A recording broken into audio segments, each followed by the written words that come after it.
welcome you back to Stories from the Sofa, where we continue reading Lewis Carroll's Alice in Wonderland, and we are continuing on to Chapter 6, Pig and Pepper. For a minute or two she stood looking at her house and wondering what to do next, when suddenly a footman in livery came running out of the wood. She considered him to be a footman because he was in livery, otherwise judging by his face only she would have called him a fish, and rapped loudly at the door with his knuckles.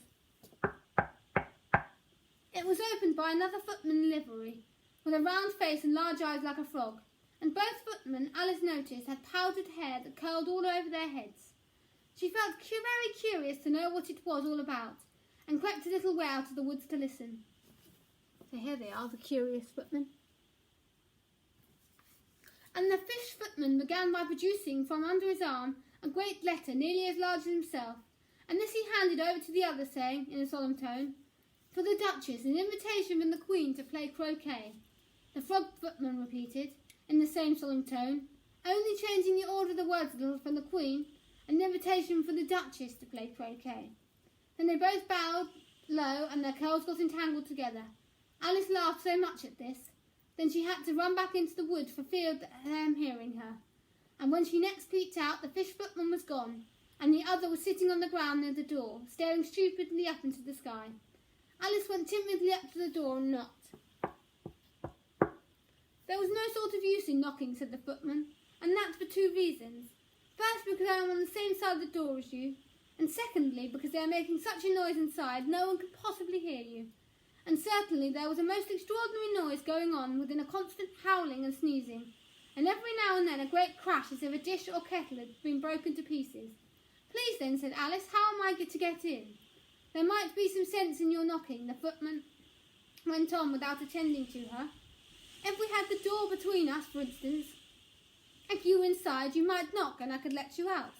You know, he was looking up into the sky all the time he was speaking." And Alice thought decidedly, "Uncivil, but perhaps he can't help it," she said to herself. "His eyes are so very nearly at the top of his head. But at any rate, in the might answer questions, how am I to get in?" she repeated aloud. "I shall sit here," the footman remarked, "till tomorrow." At this moment the door of the house opened, and a large plate came skimming out straight at the footman's head.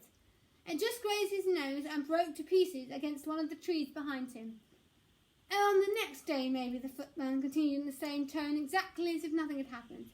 "How am I to get in?" Alice asked again, in a louder tone. "Are you to get in at all?" said the footman. "That's the first question, you know." It was no doubt, only Alice did not like to be told so. "It's really dreadful," she muttered to herself, "the way all the creatures argue. It's enough to drive one crazy." The footman seemed to think this was a good opportunity for repeating his remark, with variations. "I shall sit here," he said, "on and off for days and days. But what am I to do?" said Alice. "Anything you like," said the footman, and began whistling. "And there's no use talking to him," said Alice desperately. "He's perfectly idiotic," and she opened the door and went in. Look at all these people. They seem to be in a bit of a mess, don't they, all tangled up together inside. I think that's the Queen of Hearts. The door led right into a large kitchen, which was full of smoke from one end to the other. The Duchess was sitting on a three-legged stool in the middle, nursing a baby. The cook was leaning over the fire, stirring a large cauldron which seemed to be full of soup. There was certainly too much pepper in that soup, Alice said to herself, as well as she could for sneezing. There was certainly too much of it in the air. Even the Duchess sneezed occasionally. And as for the baby, it was sneezing and howling alternately with a moment's pause. The only things in the kitchen that did not sneeze were the cook and a large cat which was sitting on the hearth and grinning from ear to ear. "Please, would you tell me," said Alice a little timidly, for she was not quite sure whether it was a good manners for her to speak first, "why your cat grins like that?" "It's a Cheshire cat," said the Duchess, "and that's why, Pig," she said, the last words with a sudden violence that Alice jumped out and saw another moment that was addressed to the baby and not to her, as she took courage and went on again. "I didn't know that Cheshire cats always grinned. In fact, I didn't know that cats could grin at all." "They all can," said the Duchess, "and most of them do."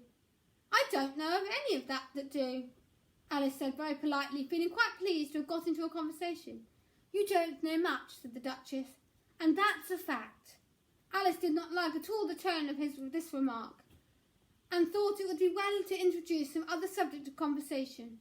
While she was trying to fix on one, the cook took over the cauldron of soup, and took it off the fire, and once set to work throwing everything within her reach at the Duchess and the baby. The fire irons came first, then followed a shower of saucepans, plates and dishes. The Duchess took no notice of them when they hit her, and the baby was howling so much already that it was quite impossible to say whether the blows hurt it or not. "Oh, please mind what you're doing," cried Alice, jumping up and down in agony of terror. "Oh, there goes his precocious nose, and his unusual large saucepan flew close by it, and very nearly carried it off. If everybody minded their own business," the Duchess said, in a hoarse growl, "the world could go round a deal faster than it does." "Which would not be an advantage," said Alice, who felt very glad to get an opportunity of showing off a little of her knowledge. "Just think of what work it would make with the day and night. You see, the earth takes 24 hours to turn round on its axis." "Talking of axis," said the Duchess, "chop off her head." Alice glanced rather anxiously at the cook to see if she meant to take the hint, but the cook was busy stirring the soup and seemed not to listen, and she went on again. 24 hours, I think, or is it 12? Oh, don't bother me," said the Duchess. "I never could abide figures." And with that she began nursing her child again, singing a sort of lullaby that she did, and giving a violent shake at the end of every line. "Speak roughly to your little boy and beat him when he sneezes. He only does it to annoy, because he know it teases." In which the cook and the baby went, "Wow, wow, wow, wow, wow." While the Duchess sang the second verse of the song, she kept tossing the baby violently up and down, and the poor thing howled so that Alice could hardly hear the words. "I speak severely to my boy, I beat him when he sneezes, but he can thoroughly enjoy the pepper when he pleases. Wow, wow, wow, wow." "Here, you nurse it for a bit if you like," said the Duchess to Alice, flinging the baby out as he spoke. "I must go and get ready to play croquet with the Queen." And she hurried out of the room, and the cook threw a frying pan after her as she went out, but it just missed her. Alice caught the baby with some difficulty, as it was a queer-shaped little creature, and held out his arms and legs in all directions, just like a starfish, thought Alice. The poor thing was snorting like a steam engine when she caught it, and kept doubling itself up and straightening itself out again, so that altogether for the first minute or two it was much as she could do to hold it. As soon as she made out of the proper way of nursing it, was twist up in a sort of knot, and then keep tight to hold its right ear and left foot, to prevent it undoing itself, and she carried it out in the open air. "If I don't take this child away with me," thought Alice, "they'll sure be to hurt it in a day or two. Wouldn't that be murder to leave it behind?" she said, the last words out loud, and the little thing grunted in reply. It had left a lot of sneezing by this time. "Don't grunt it," said Alice. "That's not all the proper way of expressing yourself." The baby grunted again, and Alice looked very anxiously into its face to see what the matter was. There could be no doubt that it was a very turn-up nose. It was more like a snout than a real nose. Also, its eyes were getting extremely small for a baby. Altogether, Alice did not like the look of the thing at all. Perhaps it was only sobbing, she thought, looked at its eyes again to see if there were any tears. No, there were no tears. "If you're going to turn into a pig, my dear," said Alice seriously, "I'll have nothing more to do with you. Mind now." The poor thing sobbed again, or grunted. It was impossible to say which, and they went on for some while in silence. "Look, I think it is a pig. They still shouldn't have been tossing it, but it's not a baby. I thought it was a baby. I thought, that's not very kind. But it's actually a pig." Alice was just beginning to think to herself, "Now what am I to do with this creature when I get home," when it grunted again so violently that she looked down into its face in some alarm. This time there could be no mistake about it. It was neither more nor less than a pig, and she felt that it would be quite absurd for her to carry it further. So she set the little creature down and felt quite relieved to see it trot away quietly into the wood. "If it had grown up," she said to herself, "it would have made a delightfully ugly child, but it makes rather a handsome pig, I think." She began thinking over the children she knew, who might do very well as pigs, and was just saying to herself, "If only I knew the right way to change them," when she was a little startled by seeing the Cheshire Cat sitting on a bough of tree a few yards off. The cat only grinned when Alice saw it. It looked good-natured, she thought. Still, it had very long claws and a great many teeth, and she felt that it ought to be treated with respect. "Cheshire Puss," she began, rather timidly, as she did not at all know whether it would like the name, or it only grinned a little wider. "Come, it's pleased so far," thought Alice, and she went on. "Would you tell me, please, which way I ought to go from here?" "That depends on a good deal on where you want to get to," said the cat. "I don't much care where," said Alice. "Then it doesn't matter which way you go," said the cat. "So as long as I get somewhere," added Alice in an explanation. "Oh, so you sure do that," said the cat, "if you only walk long enough." Alice felt that this could not be denied, as she tried another question. "What sort of people live about here?" "In that direction," the cat said, waving its right paw. Round lives a hatter, and in that direction, waving the other paw, lives a March hare. Visit either you like, they're both mad. But I don't want to go among mad people, Alice remarked. Oh, you can't help that, said the cat. We're all mad here. I'm mad, you're mad. How do you know I'm mad, said Alice. You must be, said the cat, or you wouldn't have come here. Alice didn't think that proved it at all. Well, she went on, and how do you know that you're mad? To begin with, said the cat, a dog's not mad. You grant that? I suppose so, said Alice. So here's the Cheshire Cat in the tree. Well then, said the cat, went on. You see, a dog growls when it's angry and wags its tail when it's pleased. Now I growl when I'm pleased and wag my tail when I'm angry. Therefore I'm mad. I call it purring and not growling, said Alice. Call it what you like, said the cat. Do you play croquet with the Queen today? I should like it very much, said Alice, but I haven't been invited yet. You'll see me there, said the cat, and vanished. Alice was not much surprised at this, as she was getting so used to queer things happening. While she looked at the place where it had been, it suddenly appeared again.